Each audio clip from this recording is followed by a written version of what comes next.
Hello नमस्कार दोस्तों। उम्मीद है आप सभी लोग अच्छे होंगे, बहुत बढ़िया होंगे आप सभी लोग। आज का हम लोग एमसीक्यू देखने वाले हैं, प्रैक्टिस सेट है। और आप देख सकते हैं जो किताबें हैं एनसीईआरटी की किताबें हो जाती है। 11 क्लास का हिस्ट्री है ना। आप देख सकते हैं, ये देखिएगा 11 क्लास का हिस्ट्री हो जाता है ना। प्राचीन भारत का इतिहास, और बहुत ही बेहतरीन आपको यहाँ पे प्रश्न मिलने वाला है। टोटल एनसीईआरटी से ही इसको निकाला गया है, 11 क्लास का है ना। तो चलिए हम लोग 30 प्रश्न देखते हैं, और ये सीरीज है जो लगातार आपके सामने चलता रहेगा। क्लास 7th क्लास का हिस्ट्री प्रैक्टिस सेट है। हम लोग पहला प्रश्न जो है वो देखेंगे, और ये प्रश्न निकाला गया है आपके एनसीईआरटी से, क्योंकि आप देखते होंगे कि बीपीएससी अपना जो प्रश्न बनाता है उसका संदर्भ भी एनसीईआरटी होता है, एससीईआरटी की किताबें हो जाती है। कुछ मानक किताबें हैं उसको पढ़ना चाहिए, है ना। लेकिन ज़्यादातर अगर आपने कभी एकेडमिक में अच्छा स्टडी नहीं किया है, क्योंकि बिहार के स्टूडेंट ज़्यादातर वो लोग गाइड वाइड ये सब पढ़ कर कंप्लीट करते हैं, और इसलिए जब वो कमीशन में जाते हैं, कमीशन फाइट करने के बारे में सोचते हैं, तब उन्हें एनसीईआरटी का अध्ययन करना होता है। और बिहार का जो एससीईआरटी की किताबें हैं वह एनसीईआरटी की किताबों से कतई और कमतर भी नहीं है, बिल्कुल कम नहीं है ना। तो चलिए हम लोग शुरुआत करते हैं हमारा बीपीएससी टीचर के लिए, और 70 बीपीएससी के लिए बहुत इंपॉर्टेंट हो जाता है, क्योंकि आप देखते हैं इतिहास से बहुत सारे सवाल जो है ये पूछे जाते हैं। तो हम लोग पहला प्रश्न देखते हैं, पहला प्रश्न क्या कहता है, और यह एनसीईआरटी से ही बनाया गया प्रश्न है। पहला प्रश्न देखिए, कहता है कि हड़प्पा स्थल संदर्भ में निम्नलिखित कथनों पर क्या करिए, विचार कीजिए। निम्नलिखित कथनों पर विचार कीजिए। जब आप एनसीईआरटी का अध्ययन करते हैं तो यहाँ से कॉन्सेप्ट लेवल का प्रश्न ज़्यादा पूछा जाता है, कॉन्सेप्ट और फैक्ट, क्योंकि आप देख रहे होंगे प्रश्नों का जो स्टैंडर्ड है वो बढ़ते जा रहा है। जैसे बीपीएससी ये सोचता है कि हम अपना कहीं ना कहीं जो संदर्भ है, जिस तरह से यूपीएससी का अपना स्टैंडर्ड है, अपना एक वजूद है, उसी तरीके से बीपीएससी अपने कंपटीशन में अपने प्रश्नों में निखार लाना चाहता है। उसकी वैल्यू जो है और उसका जो लेवल कहें तो लेवल बहुत ही स्टैंडर्ड रखना चाहता है। तो आपको एनसीईआरटी उसी तरीके से पढ़ना भी होगा। हम लोग अधिकतर प्रश्न जो आज डिस्कस करने वाले हैं वो कंसेप्ट लेवल का ही होगा, है ना। तो ये कहता है कि हड़प्पा स्थल के संदर्भ में कुछ कथन है जिस पर आपको विचार करने की ज़रूरत है, और कहता है कि बताइए ये दो जो आपको यहाँ पे दिया गया है, पॉइंट जो दिया गया है, बताइए इनमें से कौन सा कथन सही है ना। तो पहला हम लोग देखते हैं, इसमें कहता है कि हड़प्पा स्थलों पर पाई गई मूर्तियाँ पत्थर, कांसे या मिट्टी की बनी थी, है ना। कांसे और मिट्टी की बनी थी। क्या कहता है, हड़प्पा स्थलों पर पाई गई जो मूर्तियाँ हैं पत्थर का, कांसे का और मिट्टी की बनी हुई थी। दूसरा कहता है कि मिट्टी की मूर्तियाँ लाल मिट्टी एवं क्वार्ट्ज नामक प्रस्तर के चूर्ण से बनाई जाती थी, है ना। 1 और 2 पॉइंट हो जाता है। कहता है कि उपर्युक्त कथनों में से कौन सा कथन सत्य है ना। सही आंसर जो है आप चुनिए, क्या हो जाएगा। आंसर में देखेंगे तो 1 हो जाता है, 2 हो जाएगा, 1 2 हो जाएगा, न तो 1 है न तो 2, है ना। तो हम लोग अगर बात करें तो सबसे पहले देखिए कि हड़प्पा स्थलों पर पाई गई जो मूर्तियाँ हैं, क्योंकि हम लोग हड़प्पा स्थल को आदि ऐतिहासिक काल के संदर्भ में रखते हैं, है ना। आदि ऐतिहासिक काल के अंतर्गत हम लोग इसे रखते हैं, क्योंकि यहाँ पे लिपियाँ तो प्राप्त हुई हैं, लेकिन अपठनीय होने के कारण हमको सटीक जानकारी नहीं मिल पाता, जिसके कारण इतिहासकारों के बीच में मतभेद हो जाता है। ठीक है, तो हमें सबसे ज़्यादा जो निर्भर रहना पड़ता है वो पुरातात्विक साक्ष्य है। प्राचीन भारत का इतिहास को समझना है तो पुरातात्विक साक्ष्यों का मूल्यांकन करना होगा, उसका निरीक्षण करना होगा, उसका परीक्षण करना होगा।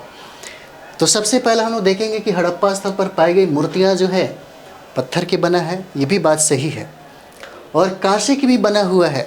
और यही तो वजह है कि पूरी दुनिया में अगर हम लोग बात करें, पूरी दुनिया में जितनी भी सभ्यता रहा, क्योंकि हड़प्पा सभ्यता के समकालीन जो सभ्यता हम लोग देखते हैं वो सभ्यता इतनी विकसित अवस्था में नहीं थी जितनी विकसित अवस्था में हड़प्पा सभ्यता थी, है ना।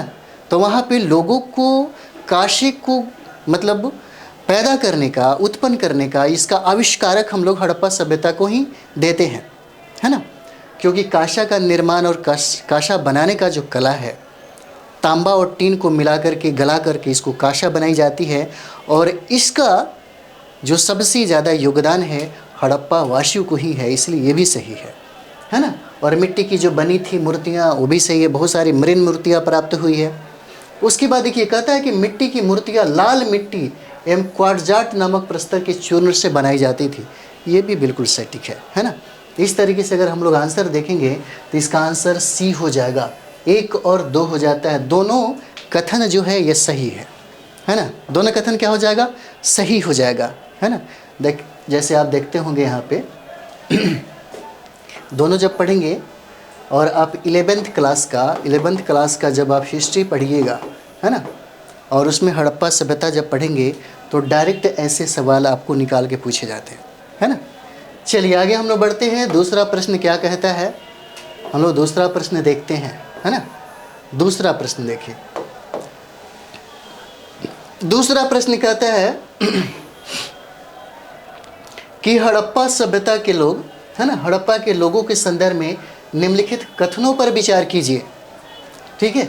और यहाँ पे कथन जो है 3 कथन दिया गया है और फिर कथन पढ़ने के बाद हमको चुनना है इस कथन में से कि कौन सा कथन जो है वो सत्य है, सही है ना, चुनना है हमको।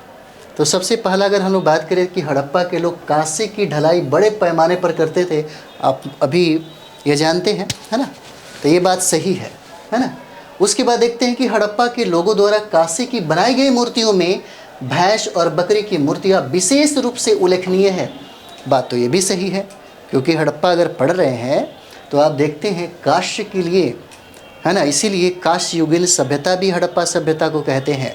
हड़प्पा सभ्यता का बहुत सारा नाम हो जाता है, जैसे मोहनजोदड़ो की सभ्यता भी बोलते हैं, हड़प्पा सभ्यता भी बोलते हैं, कांस्य युगीन भी सभ्यता बोलते हैं ना, क्योंकि कांस्य को बनाने का जो कला जो पूरी दुनिया को सिखाई हड़प्पा वासियों ने, इसके लिए हमेशा, है ना, हमेशा इतिहास के पन्नों में ये कहानी हमेशा दर्ज रहेगा, है ना। तो कांसा जो है, कांसा की अगर बात करें तो तांबा और टीन को मिला करके, है ना, तांबा और टीन को मिला करके जो गला करके जो बनाया जाता है उसी को कांसा कहते हैं। और कांसा बनाने में माहिर थे हड़प्पा सभ्यता के लोग। सिंधु सभ्यता के सभी केंद्रों में कांसे की ढलाई का काम बहुतायत में होती थी। यही तो वजह है कि कांसे की मात्रा इतना ज़्यादा मिला, इतना कारखाने इतने सारे मिले, जिसके बदौलत इतिहासकारों ने इसका नाम ही क्या रख दिया, कांस्य युगीन सभ्यता भी हम लोग इसको बोलते हैं। इस तरीके से अगर देखा जाए तो तीनों का तीनों जो कथन है वो बिल्कुल सही हो जाता है, 1, 2 और 3, यानी कि इसका आंसर क्या होगा, डी हो जाएगा। 1, 2 और 3 हो जाता है ना, 1, 2 और 3 हो जाएगा। इसका आंसर क्या है, डी हो जाएगा। अगर हम लोग इस तरीके से हड़प्पा सभ्यता को पढ़ते हैं या एनसीईआरटी को अगर पढ़ ले तो बहुत बड़ा बात नहीं है कंपटीशन को फाइट करना। फैक्ट तो सारे लोग बनाते हैं, फैक्ट बहुत आसान हो जाता है। फैक्ट को 10 बार रटिए, है ना, अच्छा से अगर एक बार रट जाइए तो आराम से फाइट कर जाइएगा। 50 में तो 49 नंबर भी लाया जा सकता अगर फैक्ट पे खूब कमांड है तब, है ना। लेकिन कॉन्सेप्ट को समझना होगा, और इसके लिए एनसीईआरटी जो एससीईआरटी का हम लोग क्लास कर रहे हैं उसमें बहुत ही ज़्यादा फ़ायदा होता है ना। चलिए आगे हम लोग क्लास में देखते हैं और अगला जो प्रश्न हमारा है उस पर हम लोग चर्चा करेंगे। हमारा यह तीसरा प्रश्न हो जाता है। देखिए तीसरा प्रश्न कहता है कि पुरातत्वविदों को हज़ारों की संख्या में मोहरें मतलब मुद्राएं मिली हैं जो आमतौर पर किससे बनाई गई थी, है ना। तीसरा कहता है कि किससे बनाई गई थी, और यहाँ कूट भी लिखा हुआ है। और कूट में यहाँ पे अगर हम लोग देखेंगे तो क्या हो जाता है, 4 पॉइंट दिया हुआ है, सेलखड़ी का, तांबा का, कांस्य का और मिट्टी का। और कहता है कि हड़प्पा सभ्यता में अगर पुरातत्वविद की बात किया जाए तो यहाँ पे अधिकतर मुहरें प्राप्त हुई है, मुद्राएं प्राप्त हुई है। और कहता है कि ये मुद्राएं किसकी बनी हुई थी, है ना। 3 नंबर सवाल है किसका हो जाएगा, तो देखिए सेलखड़ी की मुद्राएं तो सर्वाधिक मात्रा में मिलता है ना, सर्वाधिक मात्रा में यह मिलता है। तांबे भी मिलते हैं, कांस्य भी मिलते हैं और मिट्टी भी मिलता है। इस तरीके से अगर हम लोग आंसर देखेंगे तो 3 का आंसर क्या हो जाएगा, डी हो जाता है। 1, 2, 3, 4, है ना, 1, 2, 3, 4, यानी कि 1, 2, 3, 4 ये चारों का चारों क्या है, यह सही हो जाता है ना, ये एकदम सही हो जाता है 3 का। चलिए अगला हम लोग प्रश्न देखते हैं। 4 नंबर प्रश्न देखें, है ना। 4 नंबर प्रश्न देखिए, देखिए 4 नंबर कहता है कि हड़प्पा की मानक मुद्रा निम्नलिखित में से क्या थी। मानक मुद्रा कहता है 4 नंबर, मानक मुद्रा क्या थी, है ना। 2.2 इंच की वर्गाकार है, 2.3 इंच की वर्गाकार है, 2.4 इंच की वर्गाकार है, 2.3 इंच की वर्गाकार है। देखिए आपको ये फैक्ट है, आपको ध्यान देना पड़ेगा। इसका आंसर आपको ए हो जाएगा, चौथा का आंसर ए हो जाएगा। 2.2 इंच की वर्गाकार है और यह हड़प्पा सभ्यता की मानक मुद्रा हो जाती है ना। हड़प्पा सभ्यता की मानक मुद्रा जो है, जिसका आकार आप देख सकते हैं 2.2 इंच की वर्गाकार हो जाता है ना। चलिए आगे देखते हैं हम लोग। 5वां सवाल हम लोग देखेंगे, क्लास 11 हिस्ट्री है हमारा। तो हड़प्पा मूर्ति कला की मोहरों और टेराकोटा कला में निम्नलिखित में से किस जानवर का प्रतिनिधित्व नहीं किया गया था। 5 नंबर, है ना, नहीं किया गया था। ठीक है, इस चीज़ को समझिए। ये 2002 में भी यूपीएससी में आपको प्रश्न पूछा हुआ है ना। बहुत सारे, जैसे उत्तर प्रदेश के पीसीएस का एग्ज़ाम देखेंगे तो ऐसे प्रश्न पूछे गए हैं। जैसे आप देखते होंगे कि जानवर की बात करें, कहता है कि कौन सा जानवर का प्रतिनिधित्व जो है वो नहीं मिलता है। देखिए कुबड़ वाला जो साढ़ है, जो बैल है, जिसको हम लोग गणेश कौन भगवान है, शिव जी। तो शिव जी का मतलब क्या कहा जाता है, जो उनका जो कुबड़ वाला जो साढ़ है, मतलब प्रतिनिधित्व माना जाता है। और सबसे ज़्यादा सर्वाधिक मात्रा में जो मृण मूर्तियाँ हैं आपको हड़प्पा सभ्यता में मिलता है ना। ये हड़प्पा सभ्यता में मिलता है मृण मूर्तियाँ। किसका, तो कुबड़ वाले साढ़ का। लेकिन सवाल ये भी होता है, लेकिन पुरातत्व साक्ष्यों में गाय का जो साक्ष्य है वो नहीं मिल पाता। गाय का साक्ष्य नहीं मिल पाता। तो कभी कभी आपके दिमाग में भी चलता होगा, बिना गाय का ये साढ़ आया कहाँ से, है ना। लेकिन इसी में कंफ्यूज नहीं होना है ना। जब अगर सवाल पूछ दे आपसे कि किस जानवर की प्राप्ति हड़प्पा सभ्यता में नहीं प्राप्त होती, तो हो जाएगा गाय। गाय का प्रमाण नहीं मिलता, इसीलिए। और ये सबसे ज़्यादा जिस जानवर का चर्चा किया गया है वो कुबड़ वाला साढ़ हो जाता है। तो कुबड़ वाला साढ़ तो बिना गाय की वजह से आ नहीं सकता, है ना। लेकिन आपको जब प्रश्न देगा तो इसका आंसर ए हो जाता है ना, एक गाय। ठीक है, चलिए आगे देखते हैं हम लोग। 6ठा नंबर हमारा सवाल हो जाता है ना। 6 नंबर सवाल हम लोग देखेंगे।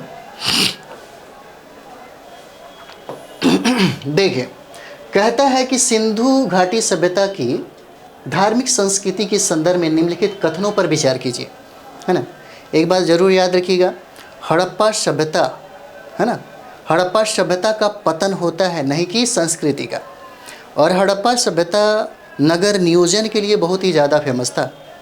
अगर पढ़ना हो एक बार तो अच्छे तरीके से हड़प्पा सभ्यता का नगर नियोजन, जो फैसिलिटीज़, जो व्यवस्था है, जो पद्धति है, इसको ज़रूर पढ़िएगा, क्योंकि आपको मेंस में भी ये सवाल पूछे जाते हैं, है ना। और हड़प्पा सभ्यता का पतन है, ये भी सवाल पूछे जाते हैं।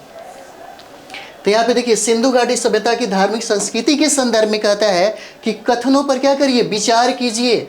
और कौन सा कथन है, 1 और 2 कथन हो जाता है। और फिर कहता है कि बताइए इस कथन में कौन सा सत्य है, कौन सा सही है, यही बताइए हमको, है ना। 6ठा नंबर।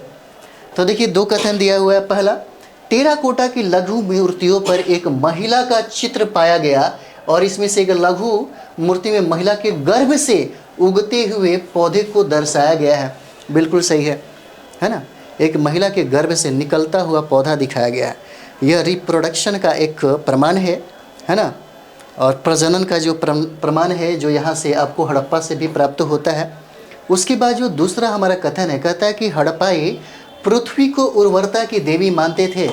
इसी से जोड़ दिया, कनेक्ट कर दिया इसी से। और कहता है कि और पृथ्वी की पूजा उसी तरह करते थे।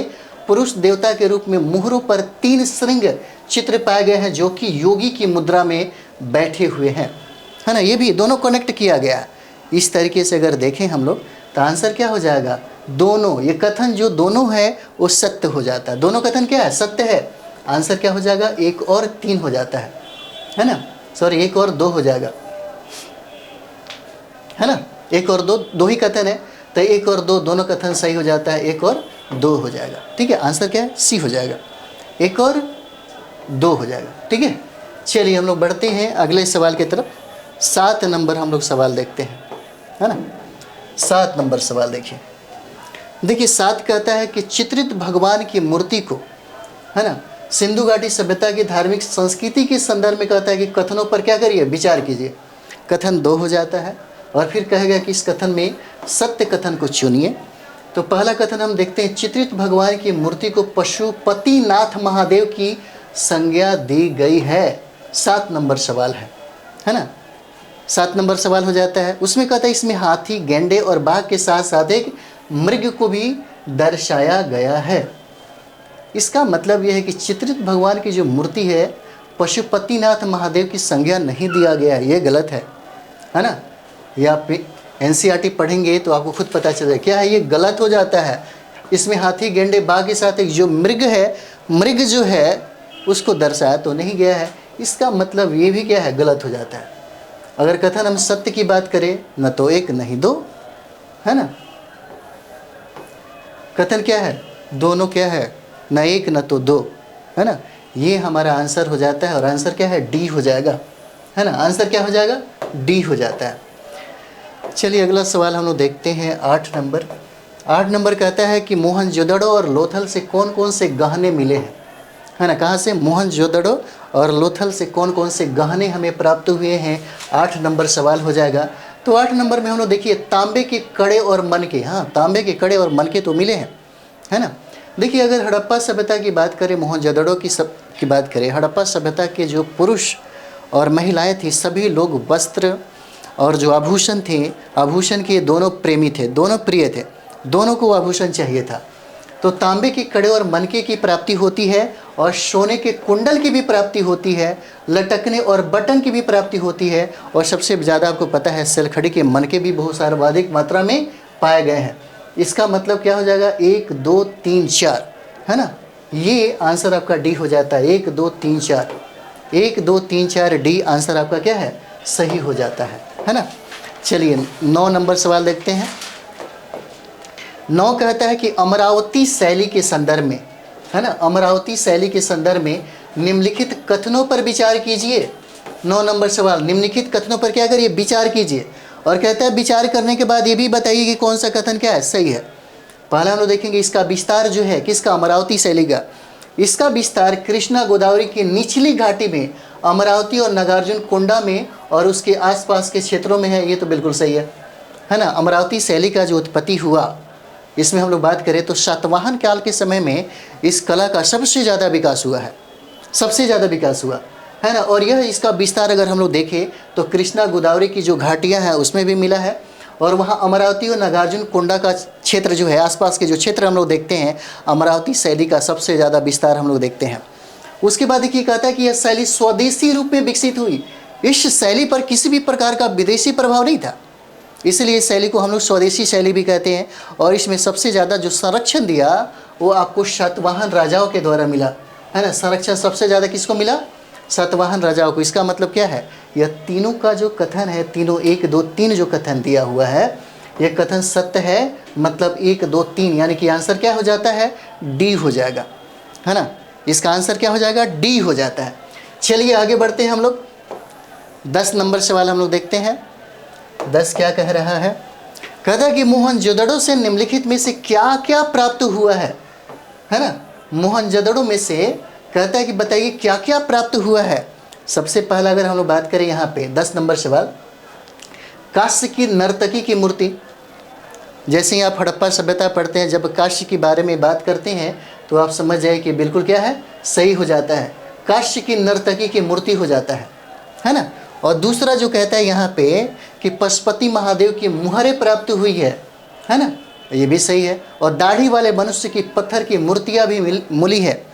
कभी कभी इसका तादत्म्य में इतिहासकार लोग कहते हैं कि जैन मुनि है ना, ऐसे मतलब कहा जाता है। और कहता है कि उपयुक्त कथनों में से कौन सा कथन सत्य है, सत्य कथन को आप बताइए। तो सत्य कथन तो तीनों का तीनों हो जा रहा है, 1 2 3। इसका आंसर क्या है, डी आंसर हो जाएगा, 1 2 और 3। इसका आंसर क्या है, डी हो जाता है ना। चलिए आगे बढ़ते हैं हम लोग। 10 नंबर सवाल देखेंगे। 11 नंबर हम लोग 10 देखें ना, 11 नंबर हम लोग देखते हैं। चलिए 11 नंबर सवाल है, कहता है कि सिंधु घाटी में पाए गए मिट्टी के बर्तन के संदर्भ में निम्नलिखित कथनों पर विचार कीजिए। और कथन आपको 3 कथन देता है यहाँ पे। सबसे पहले हम लोग देखेंगे कि सिंधु घाटी में पाए गए मिट्टी के बर्तन अधिकतर कुम्हार की चाक पर बनाए गए बर्तन है। जैसे आप देखते हैं मिट्टी की बर्तन बहुत ज़्यादा मिला है ना, तो मिट्टी के जो बर्तन बनाए जाते थे उसका इस्तेमाल जो बनाया जाता था वो कुम्हार की चाक पे सबसे ज़्यादा बनाया गया, और ऐसा प्रमाण मिला है यहाँ पे हड़प्पा सभ्यता में। और उसी जो बर्तन बनाए जाते थे उसकी रंगाई भी किया जाता है ना, पेंटिंग भी किया जाता था। तो वही चीज़ उसी से रिलेटेड सारी चीज़ें बनाया गया है। दूसरा देखिए, काले रंगीन बर्तनों पर लाल लेप की एक मुहर, एक सुंदर परत है जिस पर चमकीले काले रंग से ज्यामितीय आकृति और पशुओं के डिजाइन बने हुए हैं, है ना। ये भी बिल्कुल सही है। और कहता है कि बहुरंगी मृद भांड बहुत कम पाए गए हैं। जैसे बहुरंगी का मतलब अनेक अनेक रंगों में, ऐसा कुछ नहीं है, उसमें काले रंग का और रेड कलर का जो है ना मतलब लेप लगाया गया है। जब भी आप देखते होंगे, अभी भी वर्तमान संदर्भ में अगर आप कभी घड़ा लेने जाते हैं तो आपको कभी कभी ये डिजाइन देखने को मिल जाता है ना। और बहुरंगी मृद भांड जो है बहुत कम पाए गए हैं। इसका मतलब है कथन, अगर हम लोग सही की बात करें इसमें, तो 1 भी सही हो जाता है और 2 भी सही हो जाता है और 3 भी सही हो जाता है। इसका मतलब ये है 11 का आंसर क्या हो जाएगा, डी हो जाता है। 1, 2 और 3 हो जाता है ना। 1, 2 और 3 हो जाएगा इसका आंसर। चलिए आगे बढ़ा जाए। 12 नंबर सवाल हम लोग देखेंगे, है ना। 12 नंबर कहता है कि धौलावीरा से निम्नलिखित में से क्या क्या प्राप्त हुआ है। धौलावीरा से, देखिए धौलावीरा से बहुत बार प्रश्न पूछा गया, बहुत बार प्रश्न पूछा गया। और आपको बता दें कि हड़प्पा सभ्यता में धौलावीरा से सबसे सुंदर और सबसे उन्नत जल निकासी जो प्रणाली है, जो पद्धति जो दिखाया गया वहाँ पे, वो पूरी दुनिया में ऐसी पद्धति, ऐसी व्यवस्था कहीं और किसी भी सभ्यता में नहीं पाया जाता। और धौलावीरा जो है इसके लिए बहुत ही ज़्यादा प्रसिद्ध है। और यही कहता है कि क्या क्या मिला है, कहाँ से, तो धौलावीरा से। तो सबसे पहले हम लोग बात करें कि जल निकासी प्रबंधन जो है इसका सबसे ज़्यादा उन्नत था हड़प्पा सभ्यता में, ठीक है। 12 नंबर हम लोग देख रहे हैं अभी। उसके बाद देखिए, जलकुंड की प्राप्ति हमको धौलावीरा से ही प्राप्त होता है। इसका मतलब क्या है, यह भी सही है। और कहता है कि धौलावीरा में पत्थरों के ढांचों के अनेक अवशेष भी मिले हैं। इसका मतलब क्या है, ये भी सही है ना। और कहता है कि बताइए इन कथनों में कौन कौन सा कथन है जो सत्य हो जाता है। इसका मतलब कथन क्या हो जाएगा, 1, 2 और 3 हो जाएगा। इसका आंसर क्या है, डी हो जाता है ना, डी हो जाएगा। जैसे आप देखते हैं कि हड़प्पा सभ्यता में सबसे बड़ा जो सभ्यता है मोहनजोदड़ो हो गया। लेकिन जब बारी भारत की आती है कि भारत में सबसे बड़ा कौन हो जाएगा वर्तमान संदर्भ में, तो आपको राखीगढ़ी हो जाता है ना। चलिए आगे हम लोग बढ़ते हैं।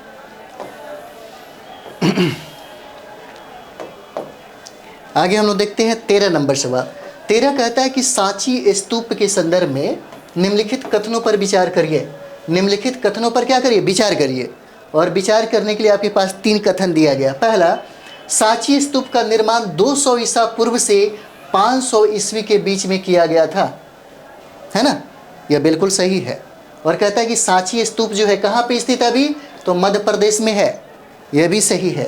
और कहता है कि यह बेतवा नदी के ठीक पश्चिम में और विदिशा से लगभग 5 मील दक्षिण पश्चिम में एक ऊंचे पठारी क्षेत्र में क्या है, स्थित है। इसका मतलब क्या है, ये भी सही है ना। तो ये क्या कहता है कि उपयुक्त कथनों में से बताइए कि कौन सा कथन इसमें से क्या है, सही हो जाता है। तो सही कथन क्या होगा, 1, 2 और 3 हो जाता है। इसका मतलब है कि आंसर क्या होगा, डी हो जाएगा। 1, 2 और 3 हो जाता है ना। 1, 2 और 3 हो जाएगा। चलिए अगला हम लोग देखते हैं। हम लोग 14 नंबर सवाल हम लोग देखेंगे। 14 कहता है, यहाँ पे थोड़ा सा आगे बढ़ाया जाए इसको। 14 नंबर सवाल देखिए, कहता है कि सारनाथ के संदर्भ में निम्नलिखित कथनों पर विचार कीजिए। किसके संदर्भ में, तो सारनाथ सिंह स्तंभ है उसके संदर्भ में कहा जा रहा है ना। तो सबसे पहले हम लोग कथन पे बात करते हैं। पहला सवाल है ना कि यह भगवान बुद्ध द्वारा धर्म चक्र परिवर्तन यानी प्रथम उपदेश देने की ऐतिहासिक घटना की स्मृति में सम्राट अशोक द्वारा क्या किया गया था, बनवाया गया था, है ना। सम्राट अशोक के द्वारा इसको क्या किया गया, बनवाया गया। किसको, सारनाथ को।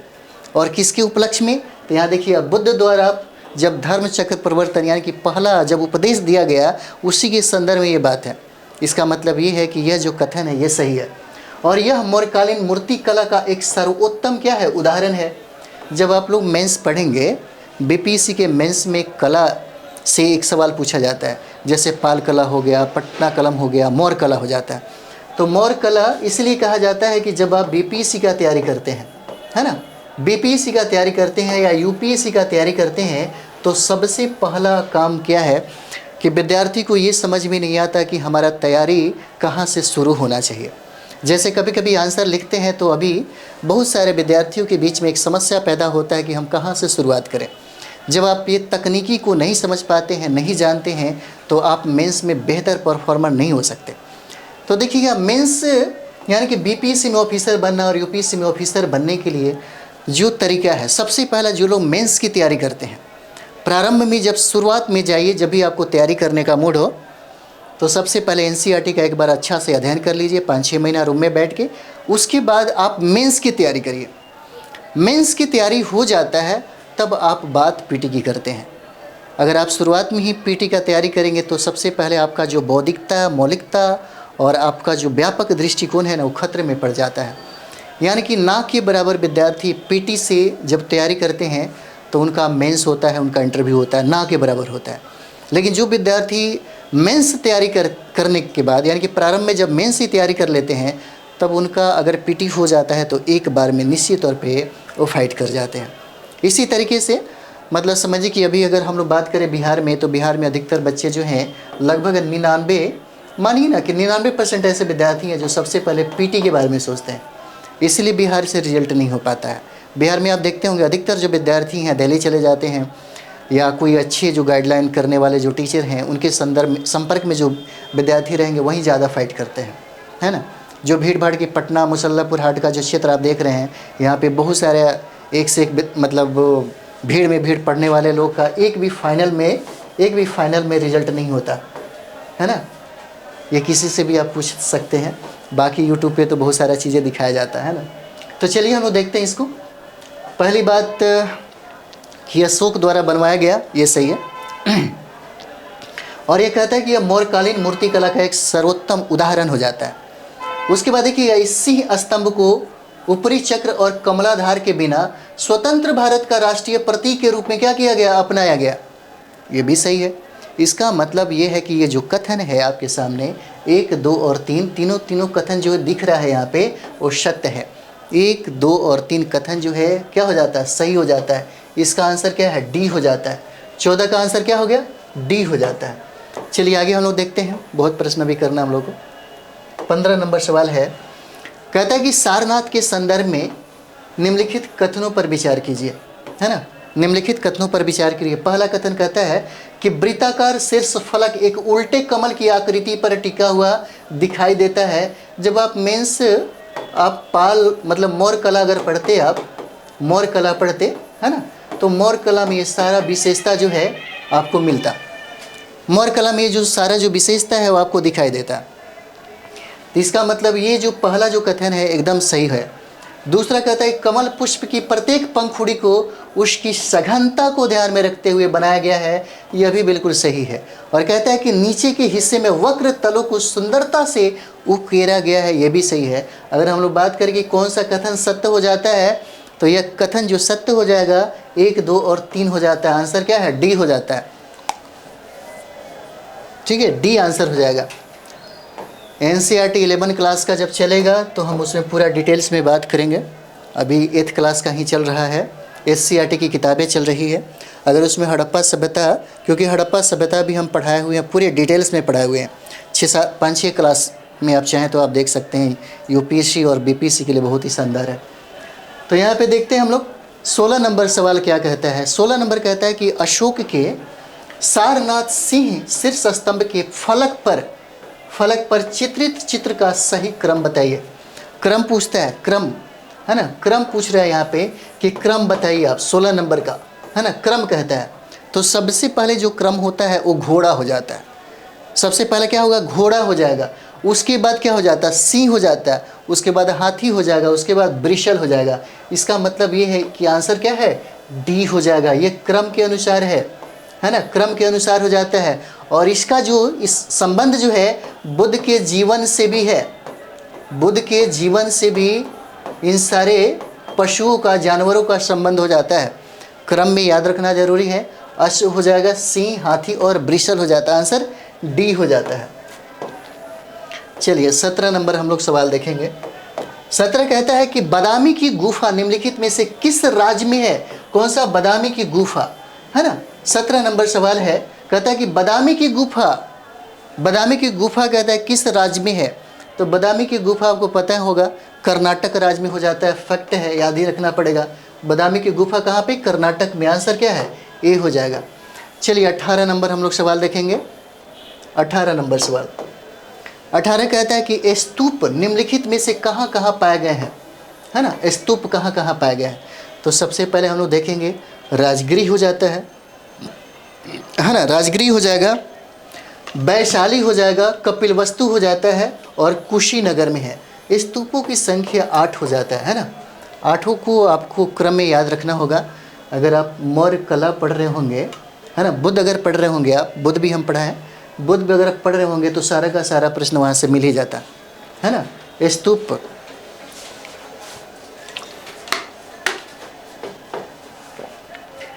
तो स्तूप निम्नलिखित में से कहाँ कहाँ पाए गए हैं, है ना।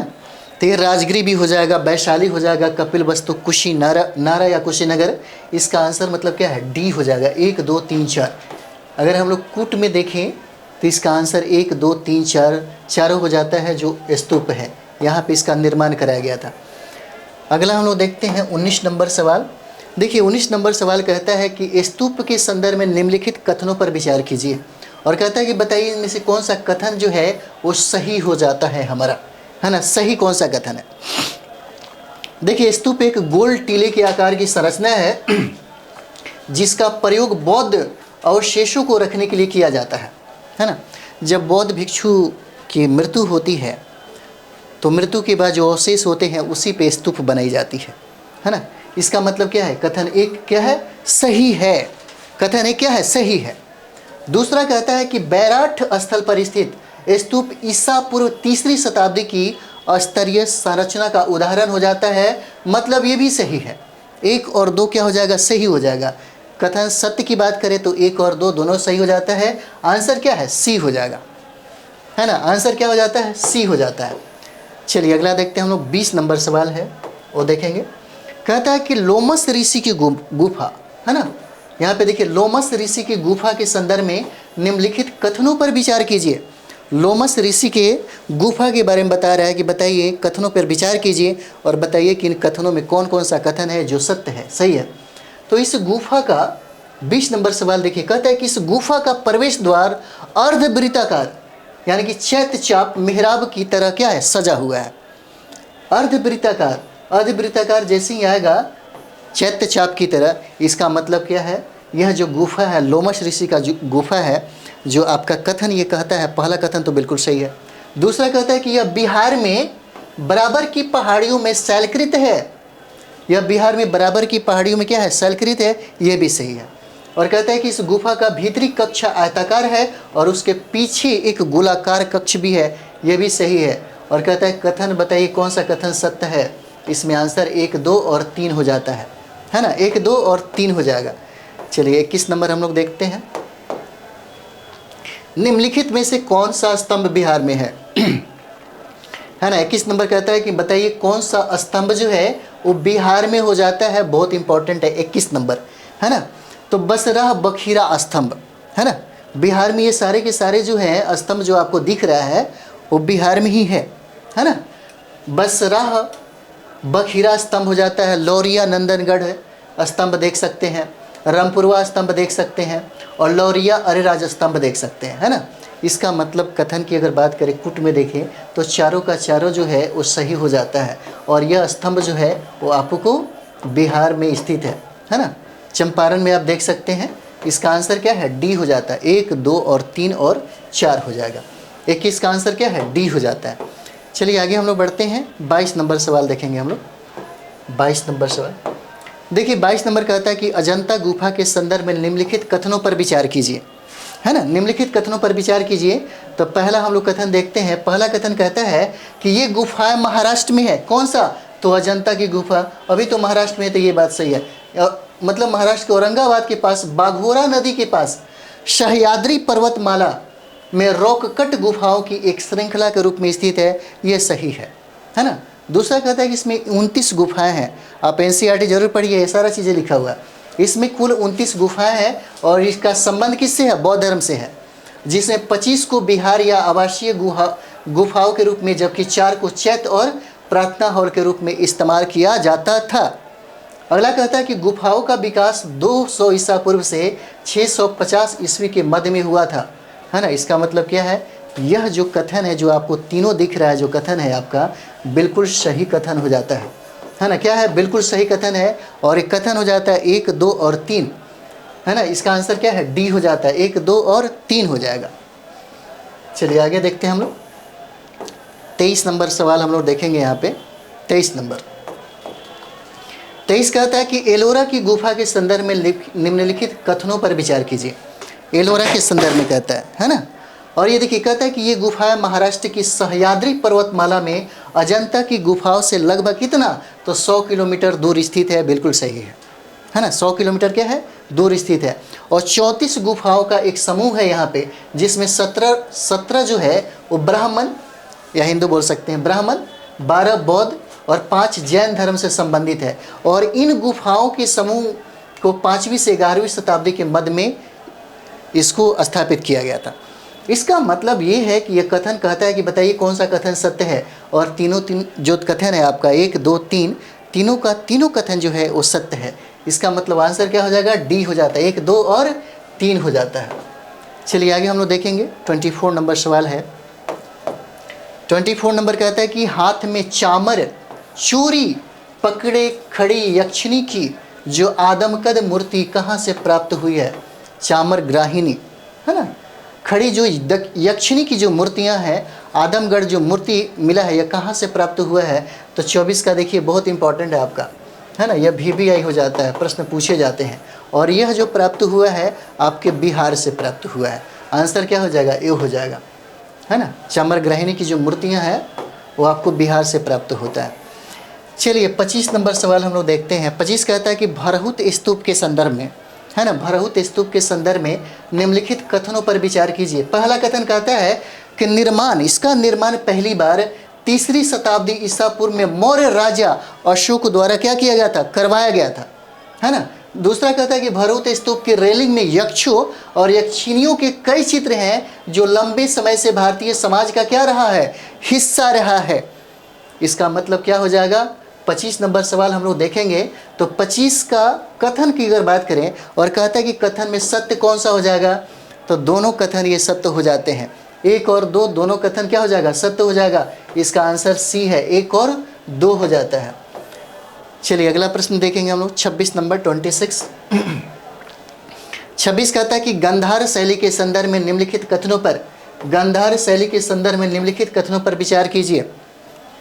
पहला कथन की बात करें तो यह इसका उदय जो है मौर्योत्तर काल के समय में हुआ था। बिल्कुल सही है। 26 नंबर सवाल जो है ना। और दूसरा कथन कहता है कि इसको संरक्षण कुषाण शासकों द्वारा किया गया, है ना, कुषाण शासकों के द्वारा किया गया।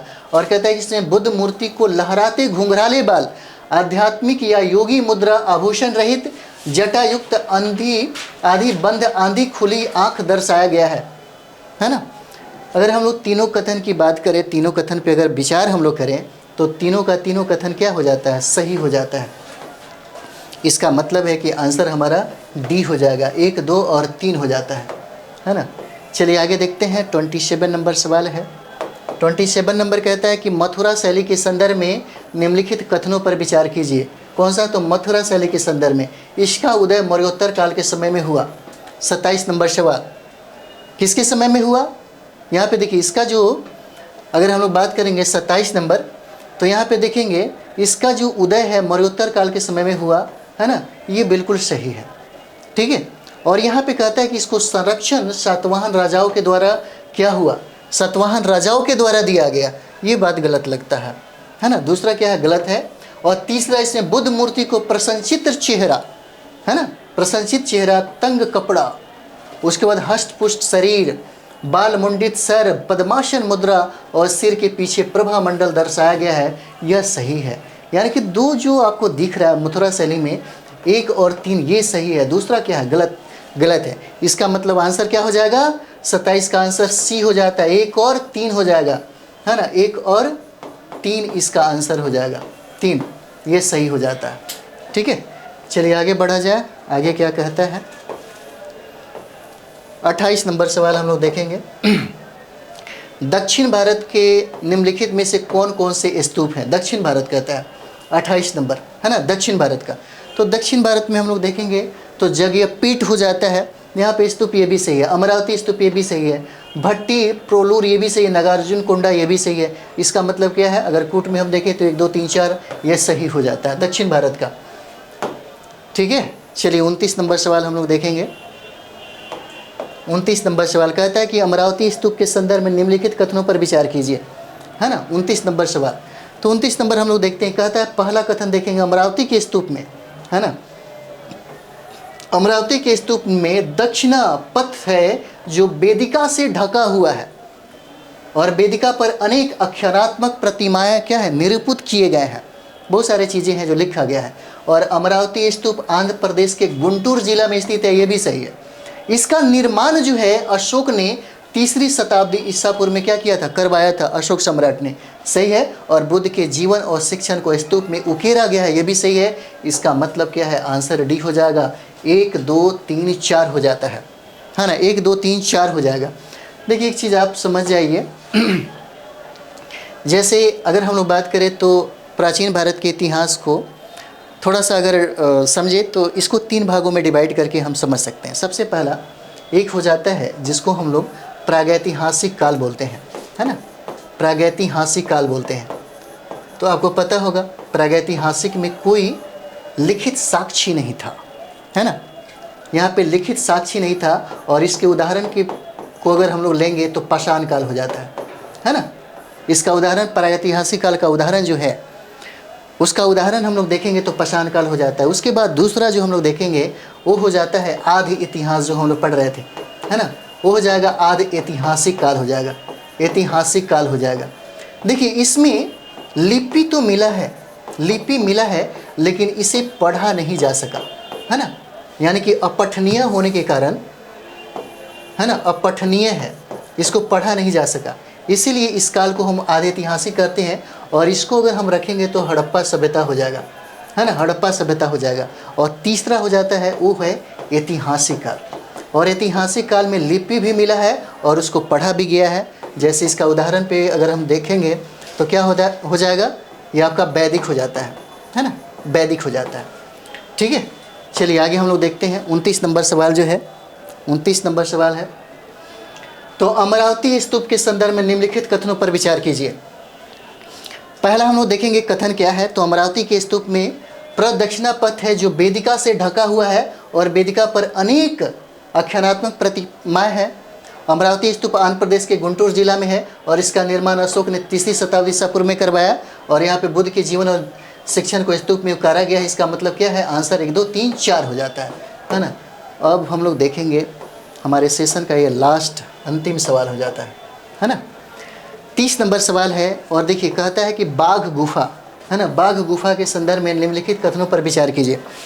पहला देखिए कहता है कि बाघ गुफा मध्य प्रदेश के धार जिले से 97 किलोमीटर की दूरी पर स्थित है, ठीक है। और यह इंदौर बड़ौदा के बीच में बाघिनी नदी के किनारे स्थित है, ये भी सही है ना। और ये गुफाएं प्राकृतिक नहीं है, अपितु चट्टानों को काट कर बनाया गया है, ये भी सही है। और कहता है कि प्राचीन समय में सातवाहन काल में बनाई गई थी, ये भी सही है। इसका मतलब ये है कि कथन चारों का चारों क्या है, सही हो जाता है। इसका मतलब ये है, आंसर क्या हो जाएगा, 1 2 3 4। इसका आंसर 1 2 3 4 चारों हो जाता है ना। तो यहीं पे हमारा ये सेशन जो है आपके 11 क्लास का जो इतिहास रहा है, प्राचीन भारत का इतिहास, जो इम्पोर्टेंट सवाल है, जहाँ से बहुत सारे सवाल बने हुए हैं, है ना। हम लोग लगातार इस सिलसिले को जारी रखेंगे, है ना। और आप लोग अच्छे से पढ़ाई करिए और कमेंट्स ज़रूर करिए। कमेंट्स आप करते हैं तो मज़ा आता है, अच्छा लगता है, ठीक है। और इसी तरीके से हम लोग बाकी जितने भी एनसीईआरटी से एमसीक्यू होता है आपका रिवीजन करा सकें और आपका जो दृष्टिकोण है उसको व्यापक बना सकें। और आपका स्कोर जो बढ़ाने वाला काम है, स्कोर को बढ़ाने की कोशिश करिए। आप 70 बीपीएससी का एग्ज़ाम दे रहे हैं तो आपके पास टाइम अब बिल्कुल नहीं है। मई, जून, जुलाई, अगस्त, सितंबर में एग्ज़ाम एकदम श्योर है। तो चलिए हम लोग मिलते हैं और आप ज़रूर लाइक, कमेंट्स और शेयर ज़रूर करें, है ना, क्योंकि आपको बार बार कहना है ना, अच्छा भी लगता है। चलिए मिलते हैं नेक्स्ट वीडियो में। थैंक यू वेरी मच आप सभी लोगों को।